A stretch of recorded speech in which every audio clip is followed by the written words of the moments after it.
Hello and welcome. This is NTA Tuesday Live.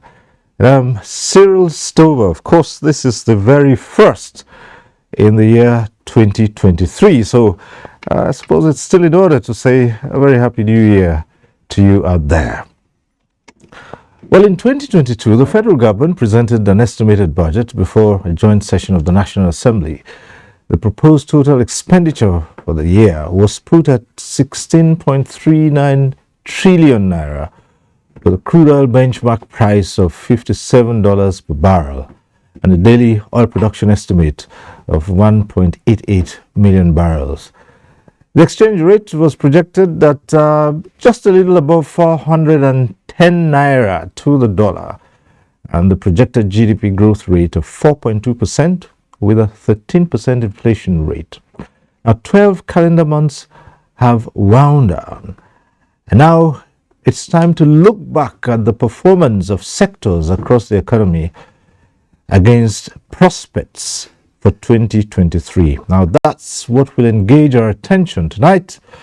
But before we go into the discussion, let's get to see this report put together by correspondent Musa Abubakar. 2022 may be gone, but not forgotten in a hurry. It's a year that Nigeria's gross domestic product grew by 3.11% in real terms in the first quarter of 2022, showing a sustained positive growth for the sixth consecutive quarter since the recession witnessed in 2022. Growth in quarter 2 2022 remained a positive at 3.54%, while quarter 3 grew by 2.25% in real terms. The non-oil sector continued to outperform the oil sector, with the major contributions from agriculture, transportation, trade, information and communications, amongst other sectors. 2022, in the second quarter, ICT alone contributed 18.44% to our GDP. The quarterly contribution has catapulted from 51 billion to 408 billion. The Nigeria Startup Act is a major legacy of this administration. Many countries are reaching out to Nigeria for guidance on how to enact their own Startup Act.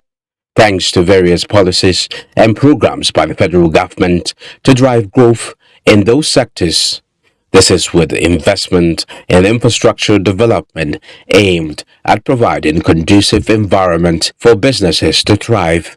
We were able to optimize fiscal incentives to boost productivity in critical selected sectors, specifically agriculture, solid minerals, and manufacturing. And also we're able to put in place a process for monthly reconciliation of revenues from the 1,700 ministries, departments, and agencies. This process was not in place before, so now we're able to track the revenues and reconcile the remittances to the bank, and we have been able to really almost eliminate the incidences of non-remittances to the Federation. Rate of inflation at over 21% remain a major challenge despite CBN interventions to stabilize the economy. Uncertainties like the war in Ukraine further worsen COVID-19 recovery, leading to a high cost of energy and food in the year under review. Inflation growing every day. You have food inflation almost at the same levels. Okay, you have urban and rural inflation, but the worst is the food inflation. Okay, and for the very simple reason that we are not substituting our imports, from either Russia or Ukraine. We are depending on them for probably what is at the heart of our food chain, which is wheat. With 2023 in perspective, improved revenue from removal of fuel subsidy and improved oil production is expected, as policymakers are said to be cautiously optimistic, with IMF projection that global economy may likely be in recession. In Abuja, I am Musa Abubakar. Sets the tone for tonight's discussion. Let's start off by introducing our guests. I'd like to welcome to this program Ben Akabo. He is the Director General Budget Office of the Federation. Thanks for being here tonight. Thank you. It's my pleasure to be here. Right. We're also joined tonight by Amos Sakaba, an investment economist. Thanks for joining us tonight. Thank you very much. Right. Good evening, Nigerians. And joining us from our Kano studio is Honorable Farouk Adamu Aliu, a businessman and of course a former minority leader of the House of Representatives. Good to see you.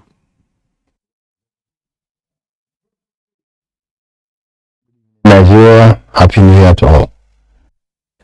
All right, thank you very much. And well, as we always say, at some point in this program, you can get to be part of it. When we get to that point, we'll remind you of the procedure. But for now, let's begin this way. And DG Budget Office, much to the relief of many Nigerians, the budget cycle has returned to what everyone thinks it should be, start of the year to the end of the year. Far cry from what used to obtain in the past, where no one could really tell what the cycle was. Well, today, of course, the President signed the 2023 budget into law. We'll take some time and look at that. But first, tell us how you made it to return the cycle of the budget to January to December. Give us an insight into that. Well, thank you. First, it's important to say that that is an outcome of strong collaboration between the executive and the legislative arms of government, without which it will not be possible. Our constitution currently simply prescribes that the president has to present a budget for a year before the end of the preceding year, the 31st of. So technically, if the president presented the budget for 2023 on the 31st of December 2022, he will be in compliance with the prescription of the Constitution. And to complicate matters more, unlike countries, we do not have an organic budget law in the country which prescribes hard timelines for different activities in the budget cycle, and therefore, without collaboration of both arms of government agreeing that this was a desirable goal, it will not have been possible. But again, sometimes people don't fully understand why this is important. One of the key benefits of this is to introduce predictability. Uncertainty is not good for business. Uncertainty is not good for planning. And a lot of the private sector, the government in aggregate is only about 10% of the GDP of this country. Therefore, the private sector is the key of the economy. That the big. So, but then government as a single entity, especially the federal government, is the largest economic player in the country, and government has responsibility for policy.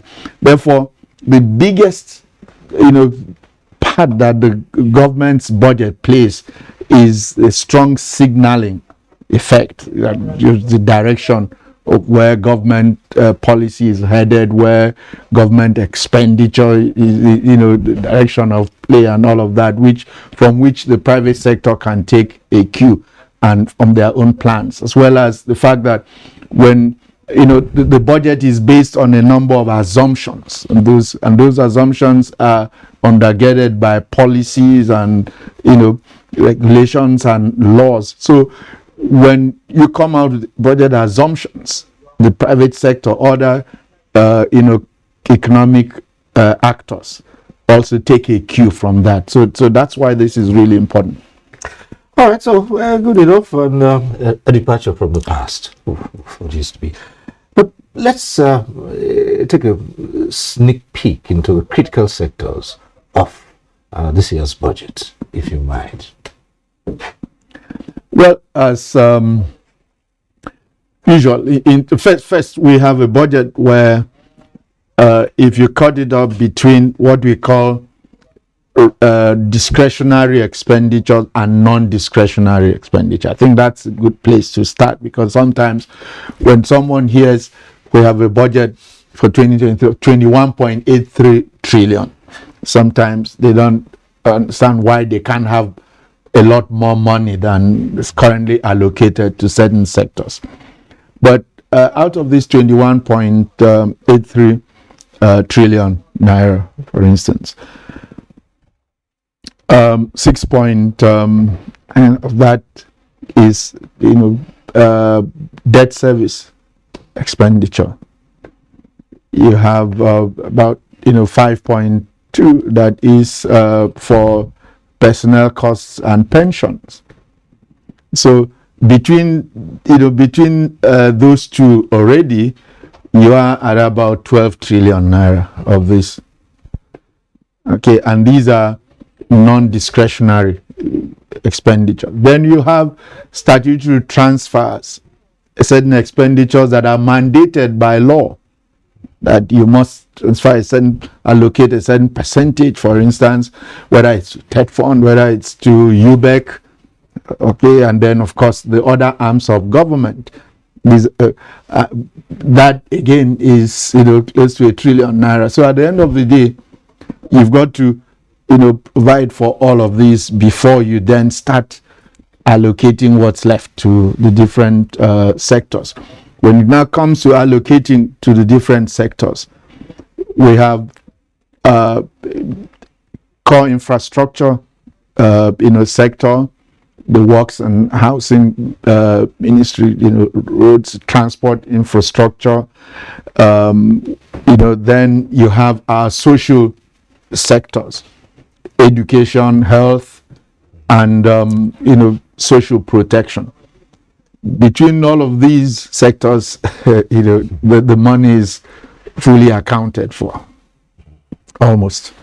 Well, so we'll talk more about that as we go on. But at this point, let me bring in the investment economist who's here, Amos Sakaba. Yeah. Today we're going to take a look at what or how the budget performed in the various sectors last year. But again, it's important to look at what we expect to happen this year with the budget having been signed into place. Quite a number of people believe that this is just an annual ritual. Every year a budget is drawn up, it is signed into law. But for many ordinary folks, how does this reflect on their standard of living, their quality of life, and the various sectors? When you look at this budget, what do you see? Yeah, thank you very much. The budget itself, is a bold attempt to look at all the pressing issues that the economy has been going through. You are aware the economy is just coming out of COVID-19, the Ukraine war, the global threats of depression, energy crisis, and we have all local issues to do with insurgency and banditry and its impact on agriculture and key sectors of the economy. So, given the prevailing situation where we have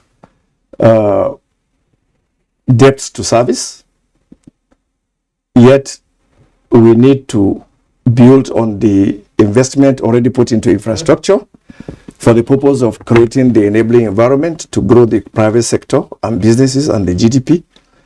It becomes even important, and like the DG said, private sector people are waiting for the budget to define direction so that they know where to put their monies and to know what priorities of government are.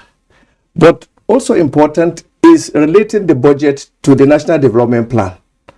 I think this is very important. Government had launched a very elaborate economic development plan 2021 to 25, widely involving a lot of consultation. I've always said that national development plan, will stand the test of time, in the sense that even if there's any new government coming, they will not fundamentally alter there will be no fundamental changes in that plan, apart from just a few tinkering of the plan to suit specific development priorities. But I think that budget has identified the challenges and the way to go. Personally, I think we should be looking at the fiscal side of the budget, and again the efforts of government through the enabling business council to really create the improvement in the investment climate of Nigeria, because it is the private sector that will grow the economy. Government, like the DG said, will concentrate on those non-discretionary allocations, but really we need to consciously take measures and continue to sustain the current reforms in the business climate. Thank you. But then, when you say, for those who are a little bit uncomfortable with 6 trillion or 6 point something for debts? Well, if you are indebted, you have to pay the debt, because that's what makes you credit worthy. Our debt is high, there's no doubt about it, but we have capacity to reverse the trend, and the starting point is to begin to service the loan, so that we get the confidence of our creditors, and also ensure that the budget is used to channel these funds in those critical sectors of the economy that requires a push. Okay. Well, let's go over to Kano and link up with Honorable Farouk Adamu Aliu. And the same way, we'll just put the question to you. And the budget has been signed into law today. What are you expecting, just before we begin to look at what happened in 2022? What do you see?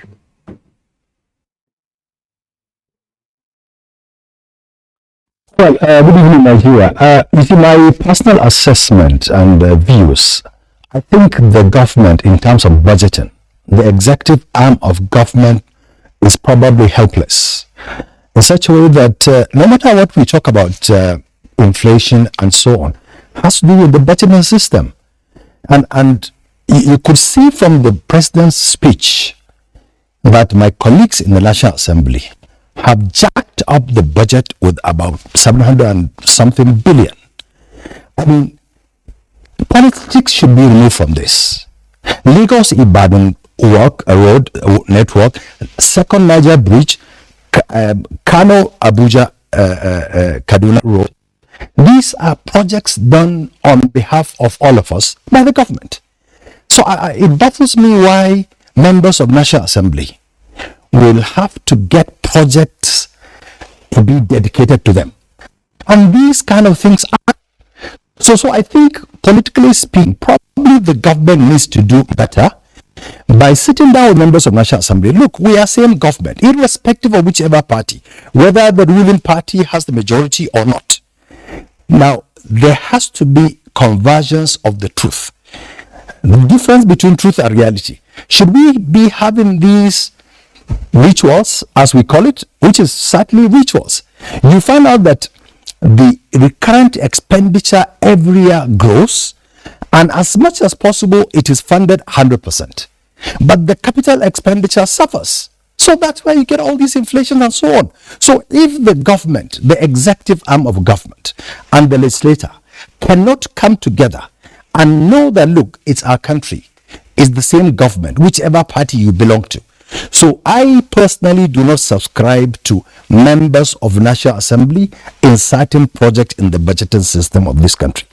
And left to me, in fact, I advise some of my colleagues in government that, look, the executive probably needs to go to Supreme Court and get interpretation.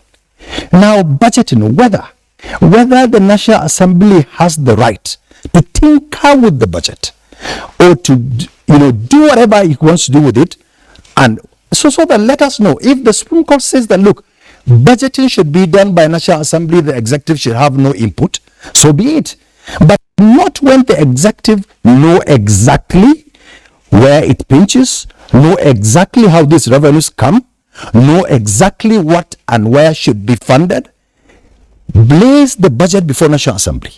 And in the wisdom of National Assembly, because of the powers given to it by the Constitution, that's why I say, the Constitution probably speaks from both sides of its cheek.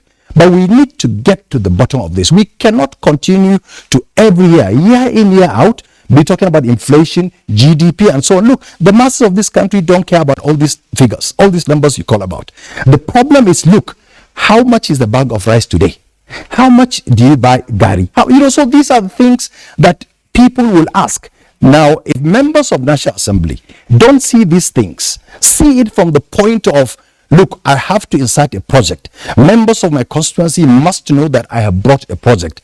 I think we have to educate our country, the people, that, look, it's one government, one people, one National Assembly, irrespective of party. So we have to start from that. And as long as we do not get to the bottom of this, the ritual will continue, year in, year out, inflation will keep going on, the government will try its best, but its best will not be good enough. I take for now.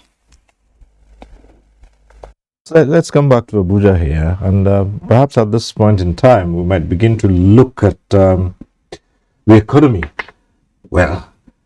and review aspects of what happened to the economy in 2022. It's a mixed bag. Some say, well, Nigeria has fared well, but others say no. When you look at it from the level of individual hardships and so, it's not been smooth sailing at all. Not that anyone expects that it would be calm waters all the time, but what would you assess the state of the Nigerian economy in 2022, and how did the 2022 budget impact on this? Well, without a doubt, 2022 was quite challenging on the economic front for Nigeria, as it was for most countries around the world. There are a number of economic challenges that basically you find it hard to identify that country that was exempted from the impact of that. First, we've still got the lingering effects of COVID-19. China, which is a major base for logistics and manufactured goods. Sometimes China is described as the world's factory. China is still grappling with lockdowns and still creating disruptions to global supply chains, and this is part of what's driving inflation. Because we've still had so that's COVID-19 still somehow impacting all of us. And then Russia-Ukraine war was thrown into the mix, and that itself has disrupted global supply chains around food, because both Russia and Ukraine are major sources of grains, staple food for the world, and also major suppliers of fuel. So these have basically driven energy costs high. And almost across every country in the world, they've seen inflations at levels that they haven't. For us in Nigeria, inflation is at a 17-year high. In countries like the US, they're seeing inflation at a 40-year high. So these have been, but when you then come back home, we've got also on top of these global challenges, our own peculiar challenges. We still have the challenge of security, which is taking a toll on agricultural output, with farmers not being able to, and therefore also fueling the food as inflation. And then we've got the challenge with our oil production, where oil production is currently at about 50% of where we planned to be in terms of the volume. So if you imagine if during 2022, with oil prices as high as they were, if we didn't have all of these disruptions in oil production, some due to theft, some due to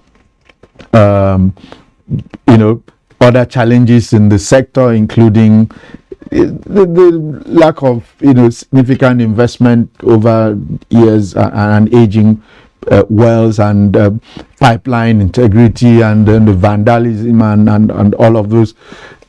If we had 1 million barrels of crude additional production throughout 2022, that would have made a significant difference, one, to government revenues across the different tiers of government, and therefore the capacity of the different tiers of government to respond to the demand for public goods and services. But also because oil export remains our principal source of foreign exchange. 1 million barrels incremental per day throughout the year will have made a very significant difference to our supply of foreign exchange in the country, and therefore the exchange rate of the naira vis-a-vis the dollar, which itself is a key driver of inflation, given the significant import-dependent structure of our economy. So these are some of the factors that drove the hardship, the difficulties that people faced in 2022. Well, still along those lines, would you say there were concerted and deliberate successes in addressing these challenges? Because for whatever we're looking at, prospected in 2023, it's against the backdrop of what happened in 2022. And as you mentioned too, a carryover of the challenges and certain attempts to address those issues. Yeah, thank you very much. I think the point needs to be made that the current economic crisis the country is going through is not in isolation, and but more importantly, we should be interrogating the attempts, the mechanisms put in place in managing this crisis on the part of those that are responsible for doing that. If you look at the management of the fiscal and monetary policies, there's still a little bit of mismatch, or let me say there's no effective coordination. Over the years, we've seen a lot of interventions on the part of CBN in various sectors, which at face value, they are okay. But to what extent is the Ministry of Finance involved in these programs? And to what extent are the ministry, the sector ministry, the process ministries involved on this intervention program? That's why we are now having crisis of how to recover some of the funds, and also how to measure the impact of the policies on the economy. But very importantly, I think there's need to have that congruence between monetary and fiscal policy, because fiscal policy allows you to adjust during the budget cycle.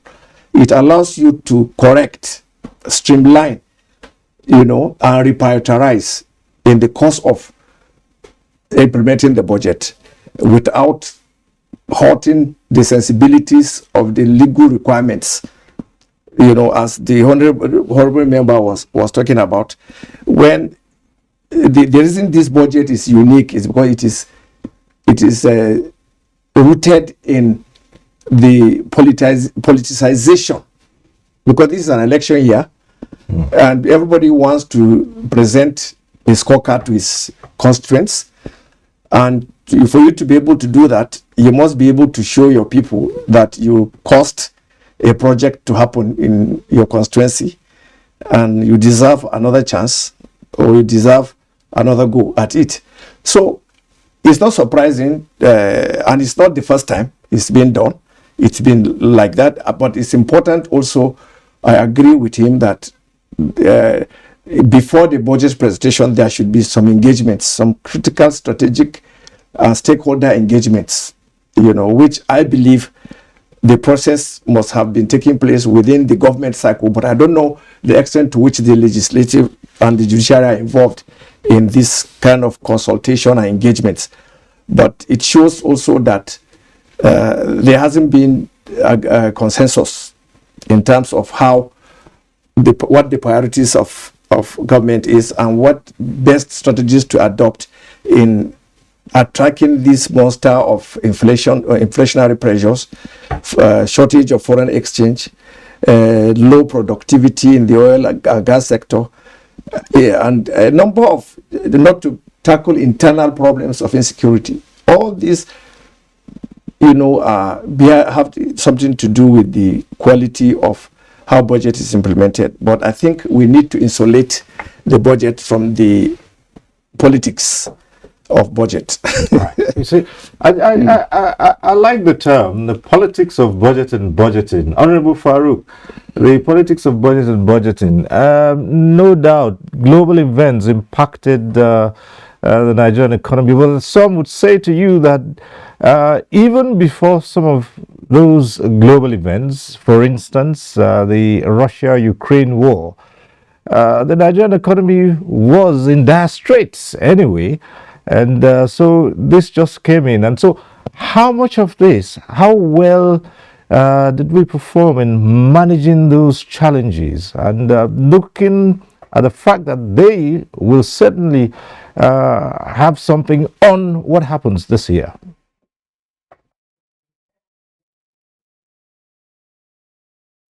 First of all, just like what the DG said, last year was certainly a challenging year. And I hope the government, the incoming government certainly, will look at how to mitigate some of these problems. Yes, you know, this country is not an island, and some of these issues from other countries also rub on our country. But I still come back to the DG. You find out that how much have they reduced in their current expenditure? They haven't done that. They've not reduced anything. So the government also needs to look at that. And just like what Sakaba said about also the fiscal, you know, and monetary issues, you find out the Central Bank of Nigeria, it's probably a government on itself. They have virtually intervened in every sector. They don't have the experience. They don't have the expertise. So you find out that in most areas they have intervened. It's like lost money. They have given so much money to sectors, but I don't know how that government is going to, that money is going to come out. Why? Because central bank is not an institution to give monies directly to people the way they were doing it. You know, so these are things that the government needs to look at to make sure that Central Bank of Nigeria stays within its limit, and so that also monetary, the fiscal and monetary dispensations are segregated. They cannot be interwoven without having a confluence of ideas to meet and know, because now if you ask the DG, probably he would not tell you what happens in central bank last week. What are they doing? What have they done to impact in his budgeting? Or was central bank part of his budgeting system? They are not. So many things that the government is trying to do, central bank is doing something different. So these are kind of things that certainly the government, as I said, the elites, the political class, need to look at it. Remove politics from it. Look at the country. what do we do to ensure that this budgeting is not just a ritual? So that at least every year, minimum of 70 to 80% capital expenditure is carried out. So until such a time when we do that, but how do we do that? That to have, the agreement amongst all of us that look, is what we are doing correct? No, we are not doing the right thing. As I said, the current expenditure is too high. If you go to government houses, you find that none of the government houses is reducing its own expenditure. And also, the country looks at like federal government, everything federal government, forgetting the fact that like hospitals, general hospitals are not under federal government, forgetting the fact that like primary school, secondary schools are not under federal government. So these kind of things that people look at federal government, like if you've quarreled with your wife, is the federal government.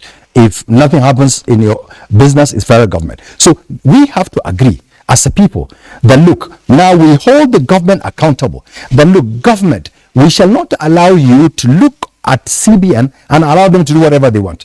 You, the DG budget, we should also not allow you, like the National Assembly should try to keep knocking on you to ensure that, look, you, when you are arranging these budgets, when you are making these budgets, you have interface with them.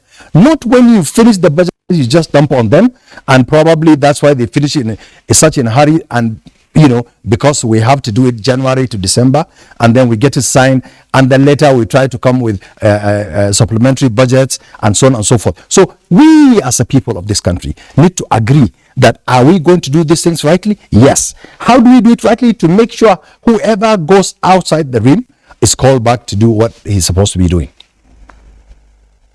All right, thank you so much. At this point, we have a number of reports which we'll take. Let's start with this one that's coming from Lagos.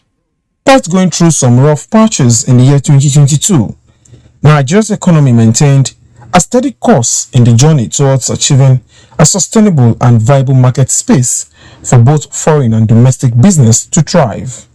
In a bid to further strengthen the fundamentals of the Nigerian economy, diversify from dependence on oil inflows, and minimize the debilitating pressures in the foreign exchange markets, the Central Bank of Nigeria and the Bankers Committee introduced the RT200 initiative designed to stimulate non-oil exports, which are $200 billion US foreign exchange income within 3 to 5 years. RT200 is essentially how do we begin to think about how to source foreign exchange for our customers' import needs without necessarily need to continue to resort to revenue from crude, which, like we all know, has come to zero or almost zero compared to almost about $3 billion monthly that we were getting in 2014. While policies from the fiscal and monetary authorities were targeted at sustaining growth trajectory, and measures by the Monetary Policy Committee of the Central Bank of Nigeria increased monetary policy rate to 16.5%. The country in 2022 still experienced an increase in inflation figures. The long-term measure is to build infrastructure and come up with policy that will incentivize direct investment or foreign direct investment to this country. Not just foreign direct investment, even local investment, the real sector of the economy, such that, one, the cost of production here will be as comparable, if not cheaper, than what obtains elsewhere. Several measures introduced by the government to cushion the effect of economic challenges on the overall outcome performance of the economy, however, attracted applause, as some Nigerians have thrown weight behind the economic decisions reached by the government to keep the nation's business environment friendly. You look at the relative numbers, you can find that it appears we are not doing badly at all. And on the basis of this, we have seen the International Monetary Fund reduce global growth forecast from 6.1% to 3.6% for 2022 and 2023. Financial analysts are enthusiastic that gains achieved in the previous year, most especially in the non-oil sector, will be surpassed in the new year with effective implementation of the 2023 budget estimate of 21.8 trillion naira, christened the budget of fiscal sustainability and transition. All right, that report from Lagos. Our next report is from Kaduna. federal government has recorded giant strides towards ensuring infrastructural development in the country, cutting across various sectors in the year 2022. Northwest region has its own share of laudable projects geared towards economic development and employment generation to teaming unemployed youths. Work on the 375-kilometer Abuja-Kaduna-Zaria-Kano dual carriageway has also reached appreciable level of completion with the opening of some sections of the road for motorists. Financing infrastructure, road infrastructure, by the administration of President Muhammad Buhari is yielding a lot of positive results, which is bringing succor to the people, to the motorists, is improving the flow of traffic, and certainly increasing our economic activities. You need good road networks, convenient one that will promote safety, convenient means of movement of goods and people from one location to another. And don't forget, even when you have a factory or a farmer, when you produce, for people that want to move around, this cannot be done conveniently without standard and good road network. Another road project within the year under review by the federal government is the Zaria-Funtua road project. There was tremendous progress for the execution of 48-kilometer Kaduna Eastern Bypass Road project, recording more than 55% completion. We'll give this the maximum attention it deserves amongst all the other roads that being built across the country. Work is going steadily on the 614-kilometer Ajakuta-Kaduna-Kano gas pipeline project. The project is designed to ensure industrial revolution in the north that will create massive employment in the country. Artwork and other civil engineering activities have commenced at the Section A of Kaduna-Kano standard gauge rail project. And then we are expecting the progress of the work to be accelerated more than the way it is now, because we have many equipment coming. The expectation among Nigerians is the stakeholders should be patriotic to see to the completion of these projects and others by the federal government, as scheduled for more transformational development in line with the present administration's drive. All right, DG Budget, of critics of the government to some extent admit that quite a lot is done in the area of infrastructure. So many of these projects going on financed mainly through the budget, but there are Nigerians who say yes, attention was given to infrastructure, but it could have been more, and the level of decay which the country's infrastructure had suffered demanded that more perhaps could have been done within that period. What do you say? Well, without a doubt, we all wish that we could have done more. But, you know, the truth is, and that's the conversation that we don't have enough of, which is the fact that government is constrained by the revenues available to it. And, you know, there's a lot of complaint about the level of debt. And for good reason, people ought to be concerned. But if you imagine that government didn't, resort to borrowing, even the level of investment in infrastructure that has been achieved to date would not have been possible. So it's a difficult choice. You would, to basically, grow your revenues before you can fund infrastructure, or do you borrow? But you have to do so whatever way you choose. As in this case, government chose to borrow to advance infrastructure development, and then focus on trying to grow its revenue generation. And the government revenue generation is another area where we haven't got as much credit as we actually deserve in terms of what has been achieved over the last 6 years in rejigging government revenue. To put context to it, in 2014, if you look at the 2014 budget, oil revenue was 57% of the budget for the federal government, federal revenue, and non-oil was 43%. Okay. The 2023 budget that was just signed to law today, oil is 22% and non-oil is 78%. And but for the real effort that has been put into trying to diversify government revenue away from oil over the last 6 years, with the challenge we currently face in the oil sector, if we were still as critically dependent on revenues as we were on oil, we would be in a far worse situation than today than we are. And in terms of infrastructure development, we would be even further behind. But the reality, and that's another fact that we've got to come to terms with, is that for Nigeria, as well as many developing countries, and especially those with a high population or rapid population growth, the truth again is that government alone is not going to be able to provide the infrastructure to keep pace with the demand for infrastructure.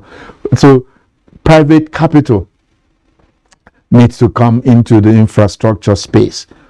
If private capital comes into the infrastructure space, people have got to be willing to pay for use of some of these of the infrastructure, and that's an area where we face challenges in Nigeria. The most people still don't accept the fact that they still believe providing infrastructure is government's responsibility, and they don't accept the fact that they have to pay for it. How do you respond to that? Because for many citizens, yes, they tell you, look, we are already overtaxed anyway. Yeah. So if we're paying for government infrastructure, then it means it's tightening the noose. In fact, it's part of the concerns that we have concerning this budget. But from what the DG said, it begs the question: how do we fund our development plans? How do we fund our development? Options available to every country is you borrow. We have tried borrowing before, and we saw where it took us to. We had to exit by sweat, but we are working ourselves back into the trap, into the debt trap, but probably for good reasons, because we are putting everything in the infrastructure mostly. But more importantly, you can also fund your development from domestic savings productivity, which is undermined by a number of challenges we've been identifying here. And then you can also go for foreign aid, which was what happened in the post-independent period. We were collecting foreign aid, and that undermined our development efforts. But there's the way out. And what is the way out? He mentioned it: private capital. How do you create the enabling environment to attract foreign and domestic capital? To do these same things government is struggling with dwindling revenue to do. Government is not supposed to have the kind of money to do all the development, all the infrastructure projects we have. What government needs to concentrate is to create the enabling environment so that the private sector will be encouraged to bring in their monies, invest in those critical sectors, knowing that government is the enabler, is the supporter, and is also providing level playing field. So if you don't, no amount of money you spend on infrastructure, yes, you can do infrastructure, but you can see you have to borrow to do the infrastructure, and then you are not even able to conclude. So my take is that unfortunately this is the last budget and there is no time left to implement anything. So the challenge to the incoming administration is to look at how best development can be funded. And I think there's no alternative to encouraging local and foreign investments, which are also subject to so many issues here, so many challenges, peculiar challenges here. Yes. Creating this enabling environment. Okay, but what do you feel?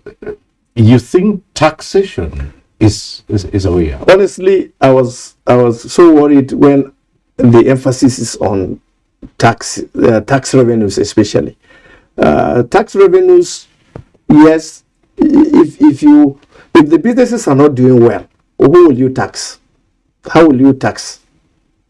You need to make sure that businesses are doing well. You need to create that enabling environment for them to do well, so that they can operate profitably and pay tax and provide services.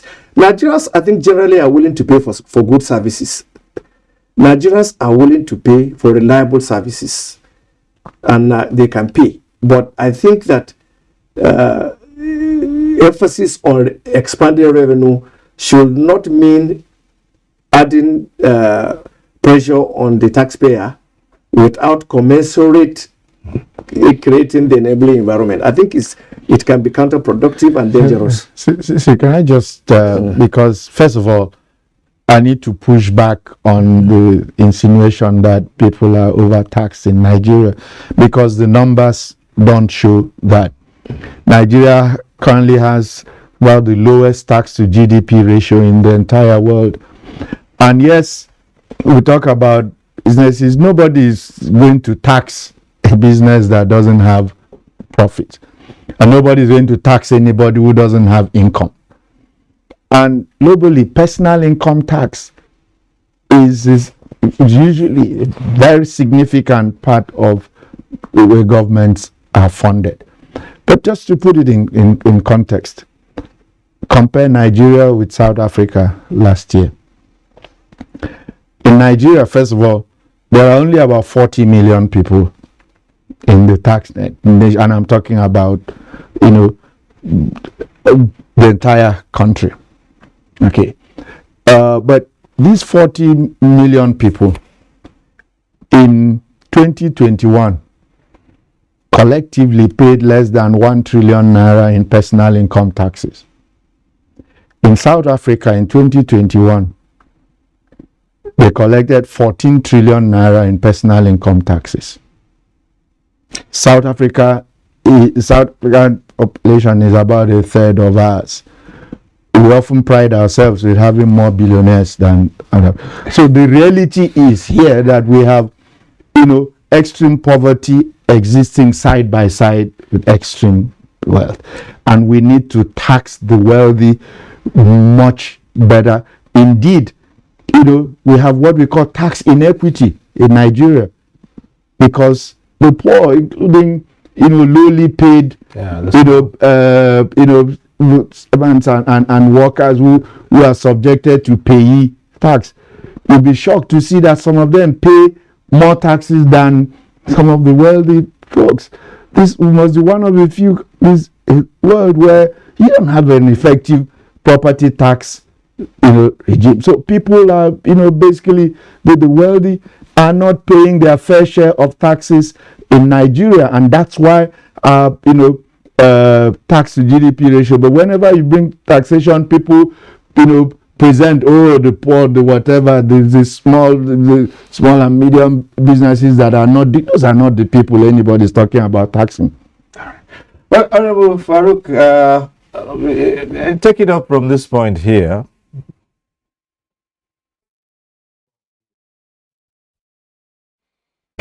Well, you see, when we come to enabling environment, the government has set up a whole department for ease of doing business. But are there the ease of doing business in this country? No. Ask all the importers in this country. For you to import into this country or to export into this country, the kind of trouble you go through. And these are things that you will do that you will be able to pay taxes. So the government really needs to look at, ease of doing business. Now, this is a country where even to go and renew a passport is a challenge for you. This is a country where, I mean, businesses will come in, like airlines. They've come, have naira, they can take it out. Other investors that have come and put in their money, they can take it out. So these are the kind of things that ease of doing business. So the government needs to demonstrate it.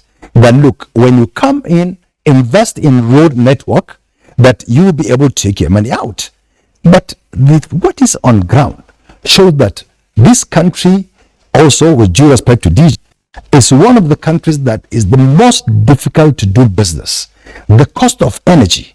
I run a farm, I run a furniture factory, I run an engineering firm. I know how much it costs me on a daily basis, and which means every Nigerian feels the pinch of energy cost. These things add up. So if people don't pay taxes, in as much as it's not good not to pay taxes, but the government should also create enabling environment. The ease of doing business should not just be lip service. It should be taken, seriously.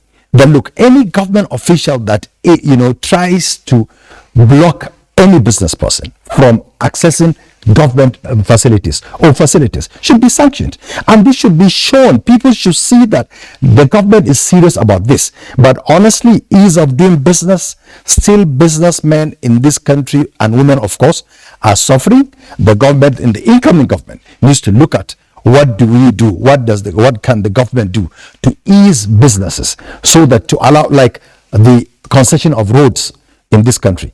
I know the government is trying to do that. I hope they succeed. I hope they also go to other roads, and the foreigners that want to come and invest, they should be able to take their money out. Or even Nigerians who are running factories, who have industries, who have, spare parts to import, should be able to access foreign exchange without trouble. But now, as of today, foreign exchange is so scarce, manufacturers can't access foreign exchange. So these things add up. The government needs to look at it. Where we have two foreign exchange regimes in the country, this thing has to be stopped. Like subsidy, the government has to close its eyes and remove subsidy. We can ill afford these things, probably so for political expediency. But now we have reached a stage that, look, difference between truth and reality. Can we continue to sustain subsidy? We cannot. So we have to tell ourselves the truth, that look, the government needs to remove subsidy. But then if you remove subsidy, what are the cushioning effects that you will give us to show that, look, okay, you remove subsidy, but then there are palliatives that will cushion the effect of subsidy removal. All right. At this point in time, we'll take a short break. When we return, there'll be more on this conversation.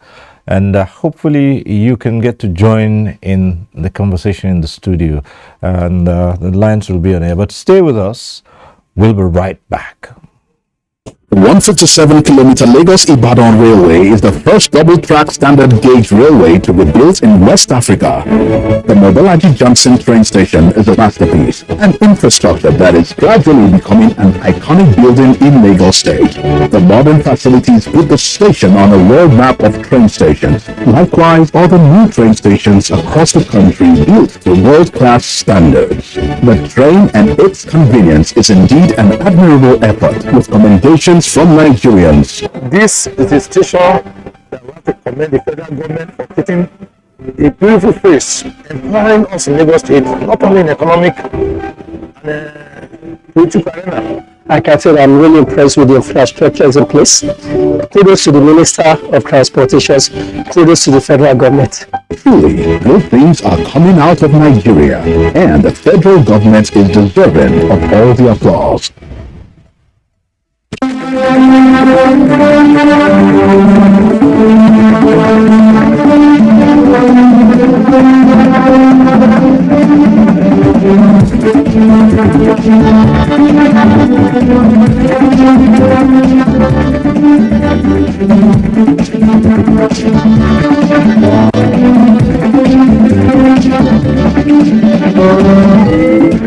NTA Tuesday Live, a network issue-oriented innovation talk show. Thanks for staying with us. And we are at that segment now where you can join in the conversation in the studio. Shortly, the phone lines, the numbers will be on your screen and the lines will be open. You can call in and be part of this discussion. But we say this every Tuesday. If you're calling in tonight and your call gets through to the studio, do us a favor, turn down the volume of your TV set. That's the way to avoid the hurlback or the echo. And we also encourage you to go straight to the point and make your comment or ask a question, and not to bother too much about the greetings. Just a mere hello would do. So the numbers will be on your screen and you can call in. We'll start off with this report from Anambra State. Somehow hectic and different, like based on how things are very dry, things are not okay in the market, women are complaining, businessmen, they say every day by day they add money in the market. Hopefully, as we step into the year 2023, we hope for a better world, a better Africa and a better Nigeria. The year 2022 presented to many Nigerians, especially the Southeast, a roller coaster. It was daunted with several challenges, though surmountable. Anambra State, Southeast Nigeria, was one of the states in the country devastated by the perennial flood, with very negative economic impact on the people, as farmlands, homes, and property worth millions of naira were lost to the disaster. Security challenges, among others, no doubt had its toll on businesses, with living standard of the citizens nosediving as a result. Wasn't that good for any of these economic agents in the outgoing year. And again, the macroeconomic instability was a very major challenge to these economic agents, in the sense that inflation was really biting. You need to look at realistic policies, that will enable starters to have opportunity. Barring these challenges, the federal government had initiatives and programs aimed at cushioning the effect of global recession on the Nigerian households. Victims of the flood in Anambra State received palliatives, while the school feeding program alleviated some of the responsibilities borne by parents of millions of pupils who are beneficiaries. Partial opening of the second Niger Bridge in December 2022 and completion of the Enugu-bound Enugu-Onitsha Expressway are feats many have attested to will engender enduring social and economic growth in Anambra State. I appreciate federal government, especially President Buhari is doing well. At least this one will ease the stress of the travelers for this fiesta period. Yeah, so this second Niger Bridge, the opening of the second Niger Bridge is a welcome development. The second Niger Bridge is going to help us, especially the congestion of this first Niger Bridge. Analysts believe 2023 holds brighter prospect for Nigeria, more so as the country gears up to elect new leaders in the general elections. All right, back to the studio now. And DigiBudget, if you were to take a cursory look at the 2022 budget and say, how would you assess its performance? And many people ask this question. Say, if you look at what has gone, it gives you a better outlook on what is to come. Well, essentially, the way we look at the budget, there are two sides to a budget. You've got the revenue side, you've got the expenditure side. And very often when people think budget, they just think about the spending side. When people talk about the performance of the budget, they hardly look at that side. But if the revenue side doesn't do well, then the expenditure side is not likely to do well. But I'm happy to report that the numbers for full year 31st December haven't come in yet, but as of the end of November, in terms of revenue performance, we are 87% of the pro rata revenue budget for up to, that's the highest we have, and basically it's oil that failed us, because the performance of oil revenue as of November was just 35% of the budget, because apart from the production shortfall, the budget was based on a 1.6 million barrels per day production. We averaged maybe about 1 and thereabouts for the year, but or slightly under. But that was compounded by the deficits. Honorable Farouk earlier on was talking about the challenges with accessing foreign exchange, and that's correct, and I do agree with him that we speak to business people. It's quite challenging for business people, and despite the fact that some progress has been made, because if you look at the enabling business, ease of doing business rankings of the World Bank, Nigeria has improved somewhat, but there are still challenges, foreign exchange being one. The central bank governor recently that as of 2014, CBN was getting $3 billion monthly, about $3 billion monthly from NPC, in terms of contribution from the oil sector. Now they're getting zero. So you can imagine if we were still earning just the $3 billion monthly, what difference that would make to foreign exchange availability and the ease of. So these are some of the. That's why I keep taking us back to the conversation around revenues, because people always want to just keep it around expenditure. On the spending side, again, relatively, as Farouk again observed, on the recurrent side, debt service were on course. We're not behind. On recurrent personnel, salaries are not owed, overhead. But on capital, we are still under 50% of our. We'll ask you to pause. It would seem that the calls are coming through already. Solomon from Port Harcourt is calling in. Hello, Solomon. Are you there? Go ahead. Hello, good evening.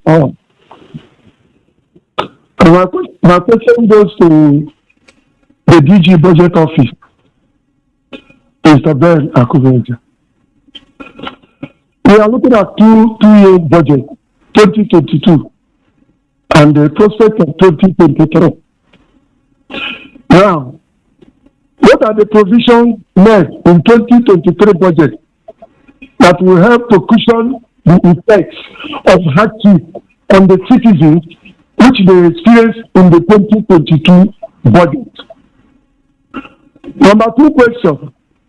Why is it that the country has continued, in my own opinion, to commit economic development sacrilege against a adopted industry, which, if it has been developed to full capacity, there would have been a lot of fabrications and the setting up of industries, especially in the SME sectors, that will help the citizens to create commonwealth and even employ others. So why is the government of the day rolling out budget upon budget year by year without making sure that a Dokuda steel industry comes up on full stream of production to help in the fabrication sector, making of the machinery to help us to develop the industries in Nigeria? Thank you very much. Okay, thank you very much. I think you went there, Jokuta. Right. Well, so steel industry. First, you ask what provisions have been made to cushion effects of hardship on citizens. 6 years ago, the government introduced what is called the National Social Investment Program. Okay, in the 2023 budget, we have over 800 billion naira provided for that. These are for interventions, whether it's this feeding program or the conditional cash transfer programs or the Empower program, where youth, hundreds of thousands of youth are taken off the streets and given some temporary means of livelihood to earn incomes. These are some of the initiatives government is taking to cushion the fact that government continues to basically subsidize certain, for instance, power. In the power sector, while the tariffs for the higher bands for the larger electricity consumers have been raised, the tariffs for the lower bands have also have been pretty much frozen again, because those are that's the basic. So there's no doubt that people are linked, and then the investments in infrastructure, when government builds roads, that's basically for everybody. That's designed to create opportunities for everybody, whether it's a farmer to get their goods to the farm. So investment in infrastructure, where is investment in rail, whatever, to enable people move themselves or their goods, across the country. These are all the efforts to cushion. So I'm not sure when you say what vision made to cushion. These are basically the investment in healthcare. Government has made provision for a national social, national health insurance, where the government is seeking to make provision to cater for the vulnerable segments, where government itself is shouldering the burden of paying for their health insurance that gives them access to healthcare at public health institutions. But does this mean government is going to be able to reach everybody that is that needs a helping hand at the moment? No.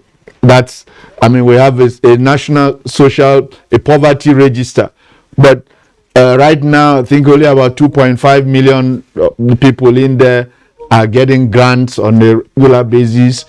There could be more people that deserve to be helped.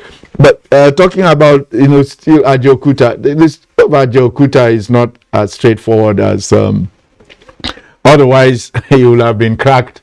This is a 40+ year running story for Nigeria. I personally believe that the solution to Ajaokuta is to get private capital into it. If after nearly 50 years government hasn't been able to make it work, I think government needs to acknowledge that it's probably isn't capable of doing the steel business. Well, the president only a few days ago, when he visited Kogi, did say that the government had untangled all the legal impediments to moving forward. So perhaps that might well be one of the legacies that this administration will be living in. But again, we would have to wait for that and see how it plays out. But we have another caller, James, calling in from Bauchi, I believe. Yes, James, hello.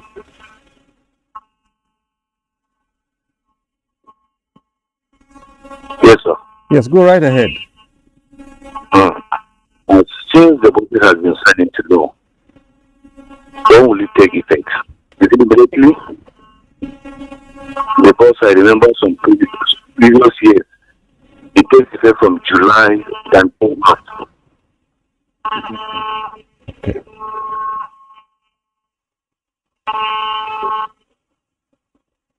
All right, that's it. Now, I want to know when will the budget take effect? Okay. Is it going to take effect immediately?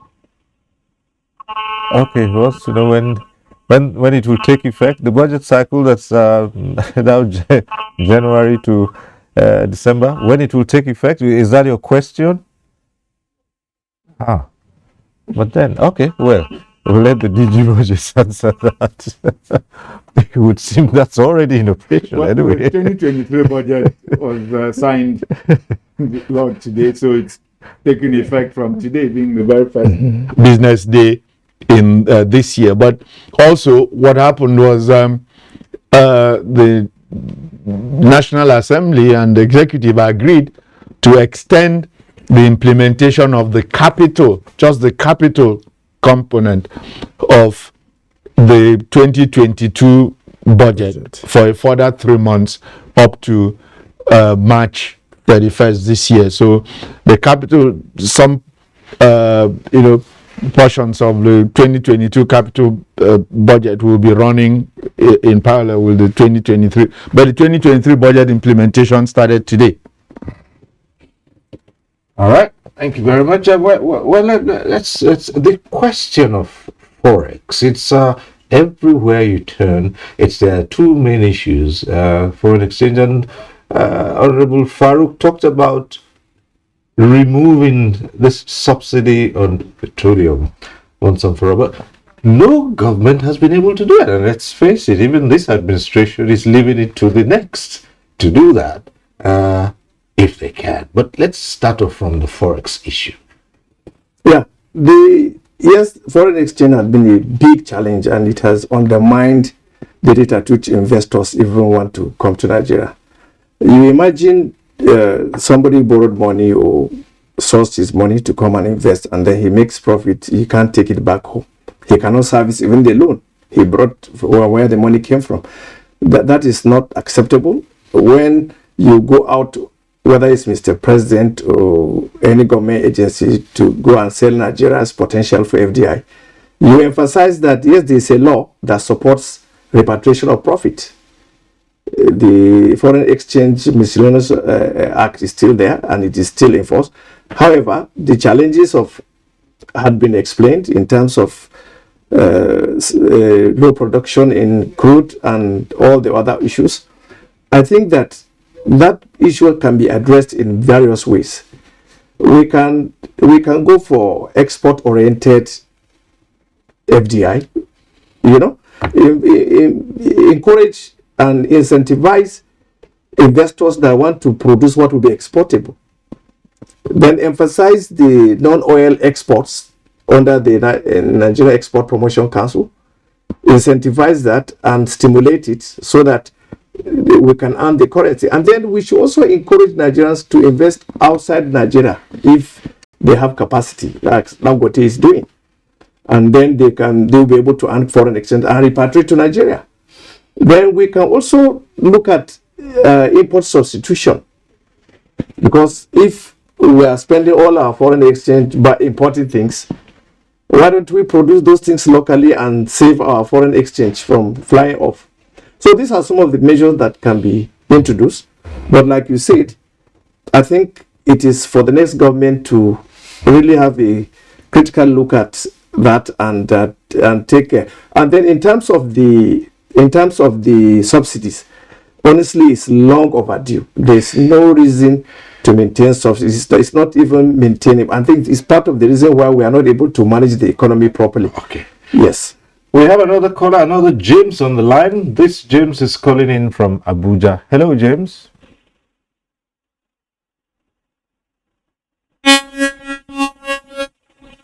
James from Abuja, go ahead. Oh, okay. Good evening, citizens. Okay. Yeah, I was trying to listen to the House of Rep member, former House of Rep member, and I saw some of his analysis concerning doing the business in Nigeria here. I had an experience of a tuition fee from a school, and we had a PTA meeting, and the owner was busy telling us that he spent 4 million naira on diesel every term. You can imagine. So there was need for school fees increment and the rest. You can imagine a school spending about 5 million naira for diesel for a whole term. Shows the terrible situation of our nation in terms of power supply. If you want to even have a normal barber shop, you realize that what the barber shop spends in a day for fuel is something not to write home about. Now, when you look at all this, you realize that doing business in Nigeria, something else. So we just have to do one of the major key things I think we have to look into is about the power supply. There's no way we can be doing business when the major components of running this business is at that kind of sorry state. The power supply is very vital. And also listen to the budget director, he was making comparison about South Africa and that of Nigeria. How much is the minimum wage of South Africa? And how much is that of Nigeria? And you made mention of 14 trillion and that of Nigeria 1 trillion that we can generate. We shouldn't be making comparison with countries that the gap is very huge. We should be making comparison with things that we think are, in enhance with what we are doing. So that kind of comparison is not even something to write home about. So we should just go sit at the table and discuss about power supply. And at the rate at which they are even charging citizens tax, it's as if they are even hit, the whole economy is sitting on the poor people.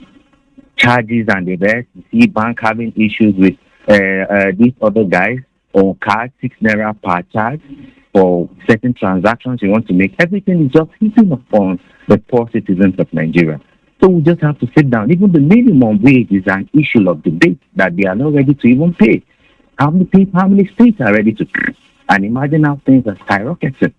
And yet they're talking about something else. So we just have to sit down and do something about it. Thank you. Thank you very much, James. Well, again, you raised the issue of cost of energy,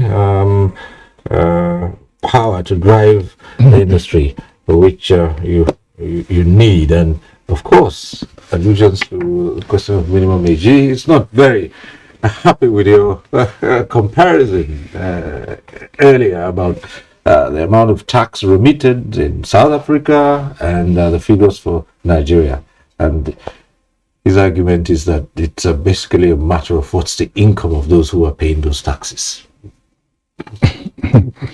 Well, first of all, there's a reason why globally, the denominator for comparing tax compliance across countries is by relating your taxes to your GDP. Mm-hmm. So if we pride ourselves with being Africa's largest economy with a GDP higher than South Africa's, then the principle simply means we have a higher tax base. Secondly, I was talking about personal income tax, and I was very clear about those who need to be taxed in Nigeria. And I made the comparison between number of earners in Nigeria and those in South Africa. I was not talking about taxing minimum wage earners. First, minimum wage earners are not taxed in Nigeria. All those minimum are exempted from tax. So, and then he's talking about bank charges for, alerts and whatever. Those are not taxes. So we need to, really know what are taxes. If you have no money in the bank and you don't transact, nobody is going to charge you for. Those are cost recovery from the bank for the service that, and oftentimes you can opt out that you don't want to receive alerts, and you won't be charged. So these are not. That's not. I think he's conflating the issues. But they talked about the school that is spending 5 million.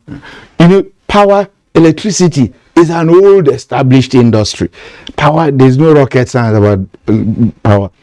The power sector was privatized in Nigeria, generation and distribution.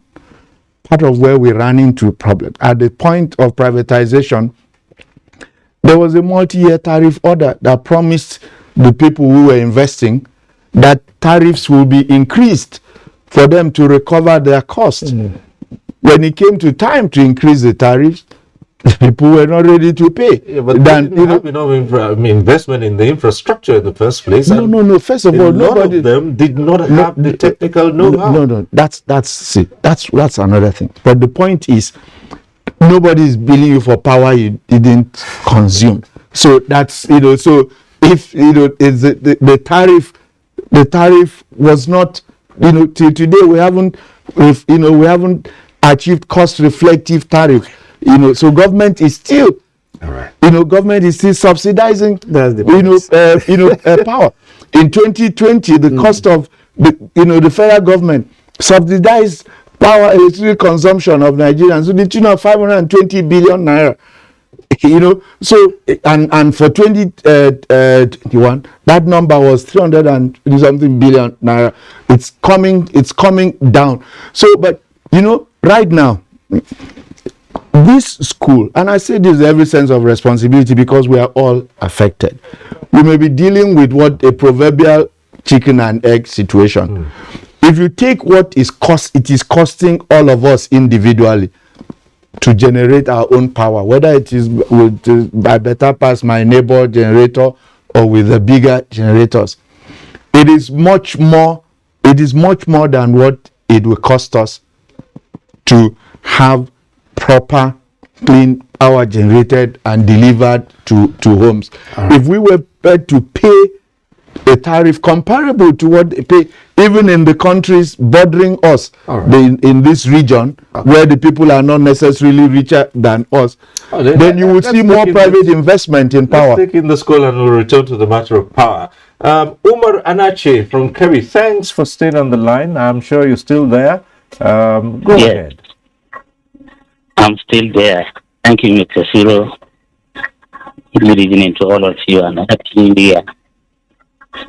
You see, when it comes to construction of roads, this government did a remarkable job. But when it comes to the issue of economy, that is where the problem is. You did a similar discussion last 2 weeks, and one person from Katsina made mention that anybody who criticizes this administration on Uncle Barua program is an enemy of this administration. I criticize Uncle Barua program. I said it is not well implemented, but I put it to him, I'm not an enemy of this administration. Just like what Farouk says, what Honorable Farouk says, anybody who block the chances of the masses to get access to this finance and other facilities, that person should be sanctioned. That is the only way to go. I seriously admit, Farouk knows what I'm saying. May God continue to bless our country. Simply because that man filled his pocket with Uncle Borrower's money. That is why he is saying that. May God continue to bless our country. Thank you. Thank you very much. Thank you, Omar Anachi. Well, let's stay with Honorable Farouk on this matter of the cost of energy. And he spoke earlier on of how difficult it is to access foreign exchange, but the matter of the cost of energy, which the last but one caller alluded to.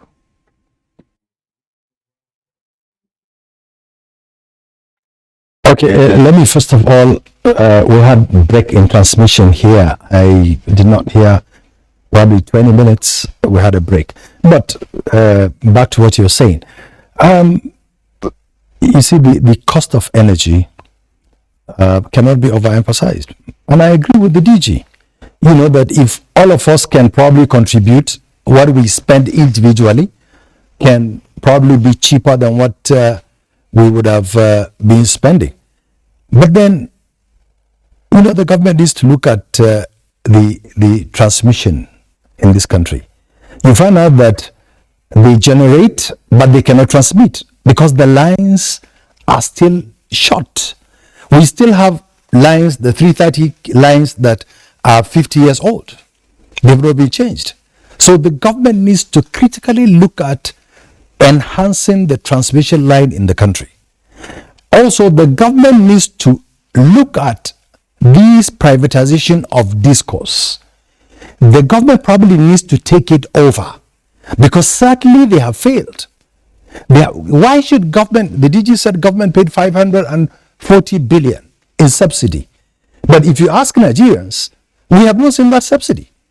Yes, in the books of government, it's spent, but we have not seen the power.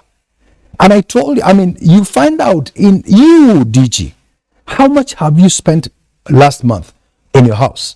All of us, you know, it's all the same. So the government needs to seriously take back this discourse, honestly, because they have failed us as a country. Probably it was even a mistake, the way it was handed over. That is why probably the government said they were going to allow them to increase the tariff. But they were supposed to invest money into the discourse. None of them did. You know that. The discourse have refused to invest. They're still taking the monies from the clients and still not invest. So that is why you find out some of the discourse are taken over back by the government. So in fact, the whole discourse should be taken over, probably re-advertised, serious buyers to be brought in, and probably the government this time around take majority share. That's the only way. Without that, we will keep going in a round robin. You know, this power will elude us. From Obasanjo's time, when $12 billion was spent, up to this regime, this government promised to finish Mambila. It has not finished. It's not being started. You know, so we will continue in such a way that, you know, if no government is serious about this power issue, that's how the economy will not improve. No matter what you do, the economy will not improve. And the Ajakuta, my honest opinion is, government should give it out free of charge to anybody who will come and invest his money, and probably make sure he employs Nigerians, make sure that the place works. For 50 years, you will cry if you go to Ajakuta. What is the use of that edifice? And I know there are engineers who graduated as people engineers and they retired in Ajakuta without touching a spanner. How can a country grow like that? So if we as a people don't look at, have leaders who will have the courage to say, look, Ajakuta, look, the Russians, come and take it over. Take 100 years, but make sure it works. Because as it is now, it's just pride. We are priding ourselves that we cannot allow foreigners to come and take over some of these things. We need to do that. When we talk about the power, certainly we have failed as a nation. We have failed. So we need help. We need to call probably the World Bank and IMF to come and help us. If we go with this, aura of that, look, Nigeria is a free country, we can do it. We cannot do it. We can't simply do it. So I think the government should start looking at this, and honestly, the incoming government, or this government in particular, before it leaves, my advice is, before this government leaves, they should go after all those people that we see on the pages of newspaper.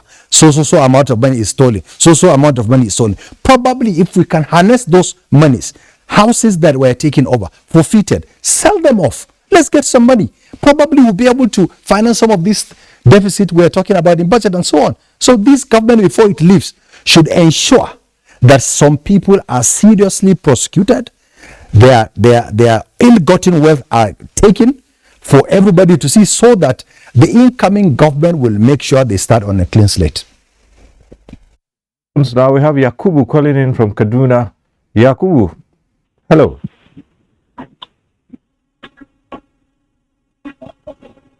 Go ahead. Yakubu from Kaduna. Okay. Hello, good morning. Yes, go ahead, please. Thank you. Good evening. Good morning, rather. I want to first and foremost disagree with Mr. Stover over the issue of a removal of subsidy by this government. This government has totally removed subsidy. Right from September, when this issue of Kogi, flood issue happened in Kogi.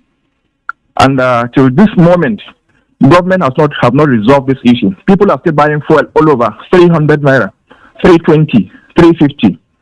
The least you have in Kaduna is 290. So what is the government doing about this? If you want to remove subsidy, what are you trying to do? What are you doing to cushion the effect of that hardship on people? People are still walking around. Check around and see how life is so expensive in this town and in Nigeria in particular. And I totally want to agree with the last person that spoke, the Honorable. He said that the government has failed, and the government has failed totally. And I want to agree with him, because the government has failed Nigerian youth, and I'm speaking their voice and their mind. Because Nigerians have suffered, the youth have suffered. The government has lodged them into poverty and a lot of things, or unemployment. So I want to appreciate you, and you people should do something and work out modalities that Nigerians will enjoy. Particularly, I want to direct this question to the DG budget. The Nigerian people are suffering, particularly the civil servant. I am not into the civil service, But you notice that even the civil servant that earn, it takes them less than 1 week for that salary to get finished. So what are you doing about it, sir? Thank you very much. Right, I think the question borders on inflation, which virtually wipes off the incomes of the civil service. But perhaps one area where inflation has been most biting is in the price of food. And that has been pretty challenging. In 2022, in spite of all the efforts at addressing it, and I know you reeled out some of those, the challenges that I face, but it's still real, and a lot of families are apprehensive about what would happen this year. Thank you. Inflation is often described as a tax on the poor, and that's what it effectively translates to. So inflation does hurt the poor, and sadly, that's really part of why people feel this way. And in particular, when you have high food inflation, food inflation is a key driver of our inflation. The food inflation is running at a rate even higher than the composite, price, index. Why is this?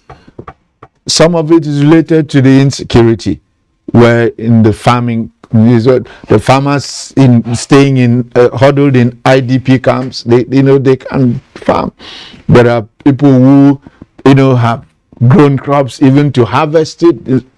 So we have constrained supply arising from that.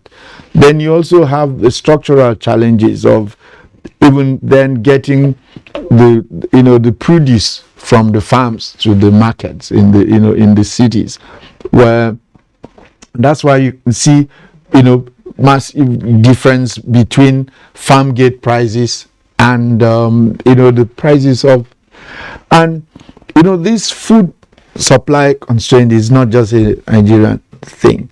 You'll be shocked to find that Nigerian grains are going as far as Sudan and whatever, all of those. Nigeria is feeding quite a bit of the, and that's why I think recently government tried to implement a policy to limit access of foreigners to farm gates to be able to buy, because buying of and exporting food is large across the borders, whereas further constraining domestic supply.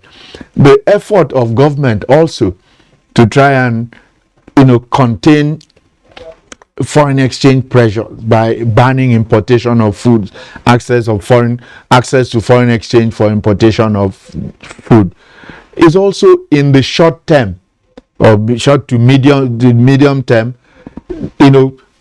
driving up food prices. If we had bring in the import, but hopefully in the longer term, what that will do is force us to look inwards. For instance, we can all acknowledge that significant progress has been made in terms of rice, local rice production, and Nigerians have become now accustomed to, in fact, a preference for eating locally produced rice, whereas some years back, that wasn't the case. So, but while you're going through this sort of situations, there is it's tough.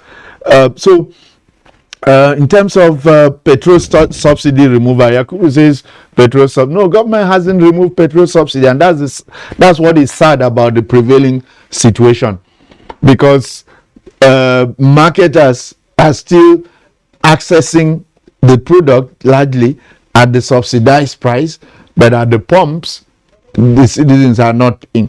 And if you were to actually remove subsidy, Yakubu, the price for a liter of petrol will not be 290 naira that you're paying in Kaduna. The price, you just have to look across the borders and you see what the price will be. The price will be over 500 naira per liter without subsidy. So what is happening now is that some men are, making a higher margin than they are allowed, and that's often what happens when you operate this sort of subsidy regime. You know, people will go to great lengths to try and take advantage. That's the same reason why people are taking these products across, the borders. So in terms of what government, and that's part of why government took an 18-month extension of time from the beginning of last year for the subsidy to allow it time to put in place, some initiatives and get, to cushion the impact of. But truth of the matter is, any day that this is removed, there will be some immediate adverse impact. But trust me, in the long term, it will be better for Nigerians. So I agree with both, Mr. Sakaba and Honorable Eruku both have advocated removal of the subsidy. If you remove subsidy, you will unlock investments. We often talk about diversification in Nigeria. When we talk about diversification, people are thinking about moving away from oil. But even within the oil sector, we have what we call concentric diversification. We've been exporting crude oil for 60 years. That's not on. We should be at the point now where basically we're not exporting crude or next to something, and we're refining. If we were refining all of our crude domestically and only exporting refined products, we'll create jobs here, we'll make higher margin, we'll earn higher foreign exchange, we'll make higher profits. Even within that oil and gas sector, you have gas-based industries. Okay, you see the fertilizers and all of that. So there is still significant room for diversification even within the oil and gas sector. We have another caller, probably our last caller tonight, from Eula, Lukman. Hello, Lukman. Go ahead.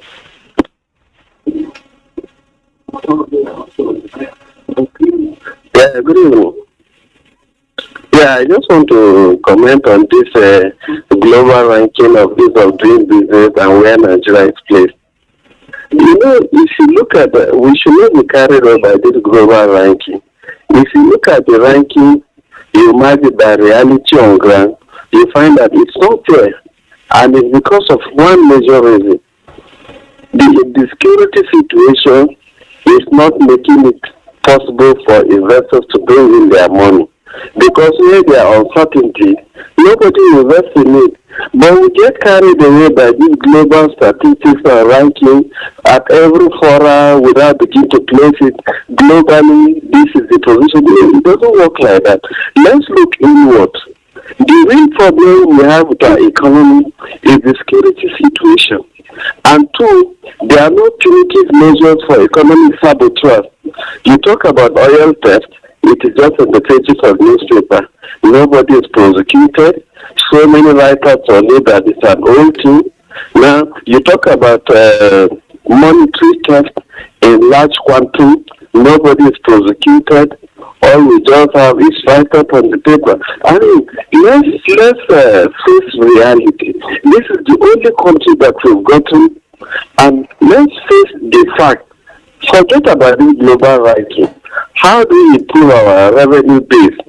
We must improve the security situation because there's a direct relationship between revenue generated and the security situation.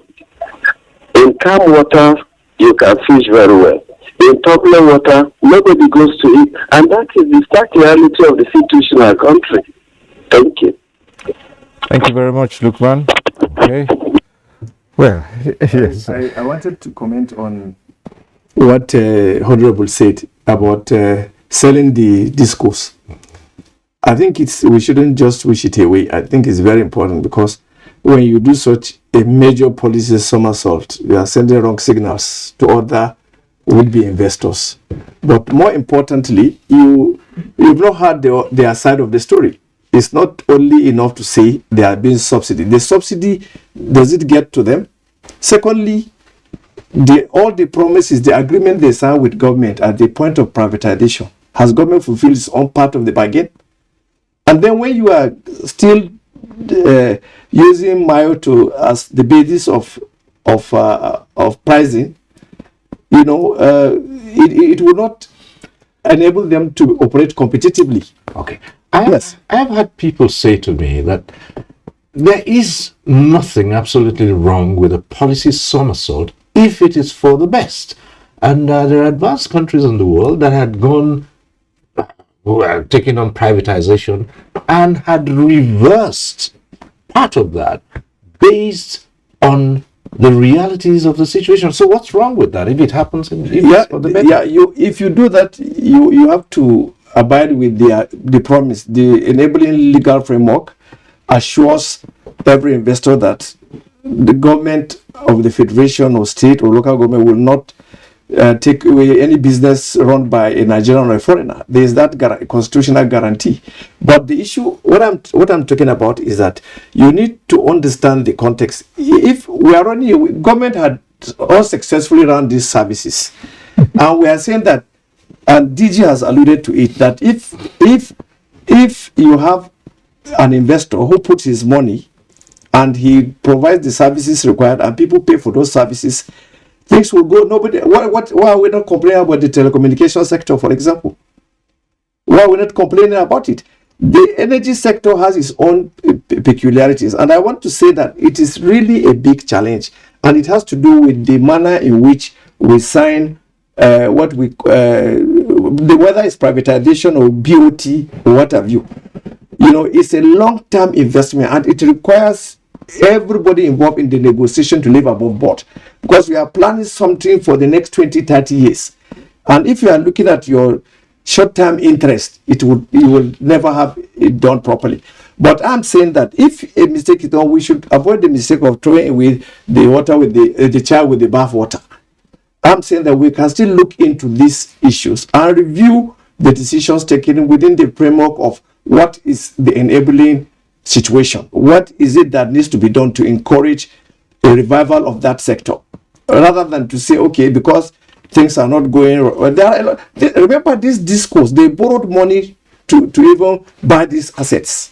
They borrowed money and they need to service that loan. Questions were also raised about their competence. Some of the companies were known not to have the required competence. You can acquire competence if you can from anywhere in the world. Well, we let me say, I think that I agree with Mr. Sakaba on this. Has the privatization gone perfectly? No. But at the inception of this administration, it was faced with that dilemma. Do you really reverse the privatization, or do you try to work it out? I think if the government had taken that step at that point, it would have sent very bad signals, globally. Yes. Because Nigeria will simply get on the map of countries that reversed privatization. Yes. So what government had to be patient in dealing with this. First of all, what do? You try to work through your own commitments, as he said, under the terms of the sale, to put you at that moral high ground, to then be able to lean heavily. And so that's where government finally got itself to.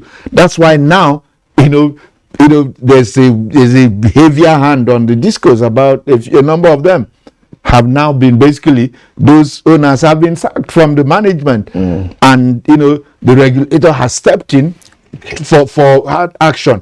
But that's because government was now in a position where it acquired that moral high ground, and therefore you can demonstrate to investors, all whether domestically or internationally, that this wasn't just whatever. Not all the disclosures were as clean as a whistle.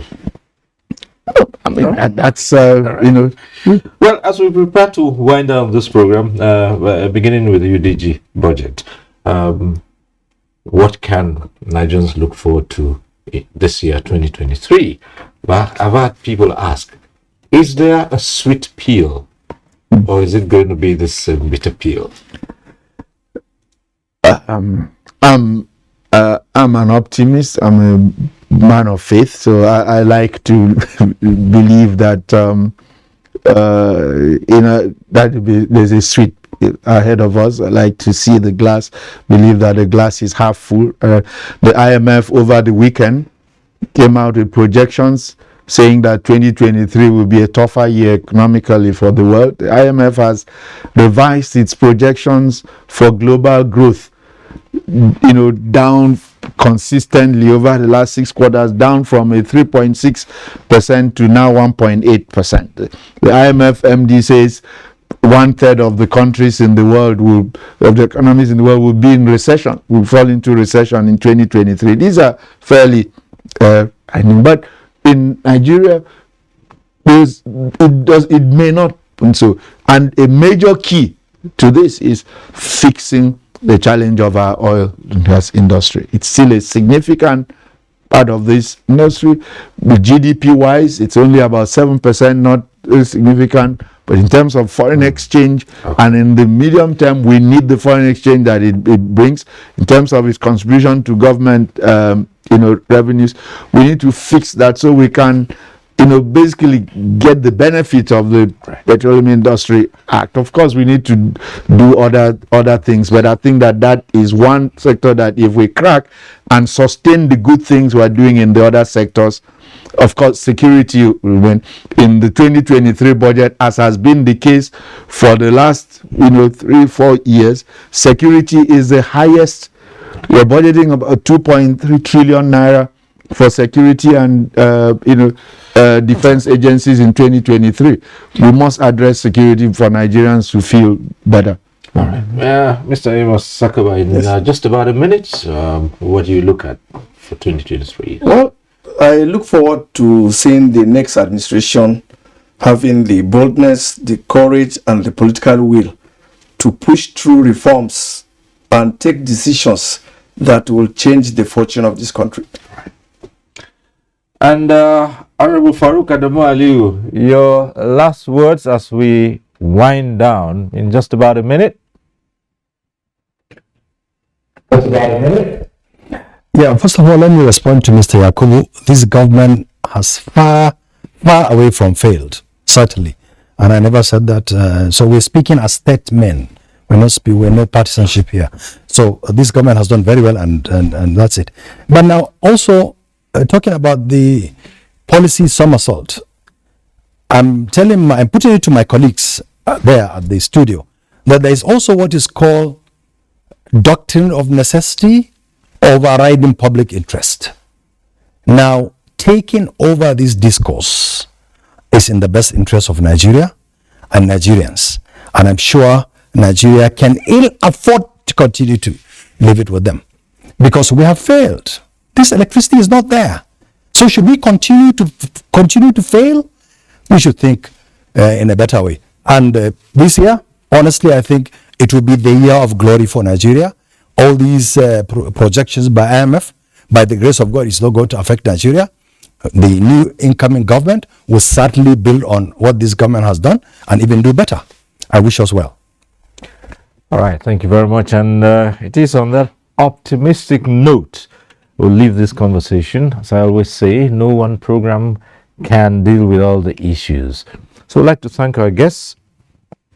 The Director General Budget Office, Mr. Ben Akabuze, thank you for being here. My pleasure. All right.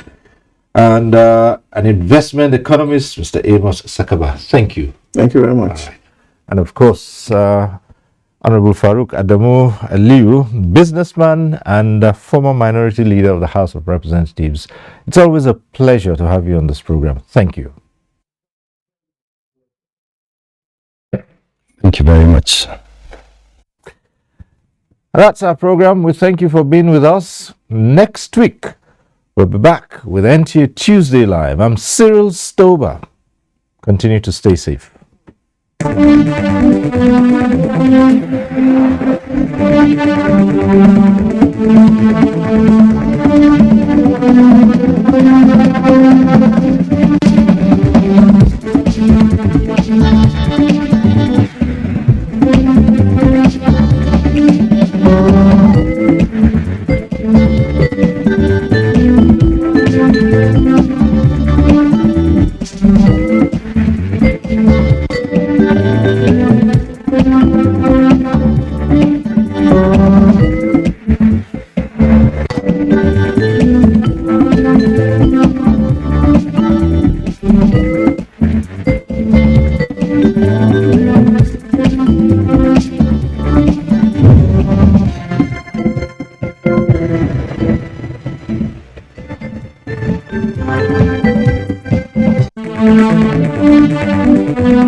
Information is power.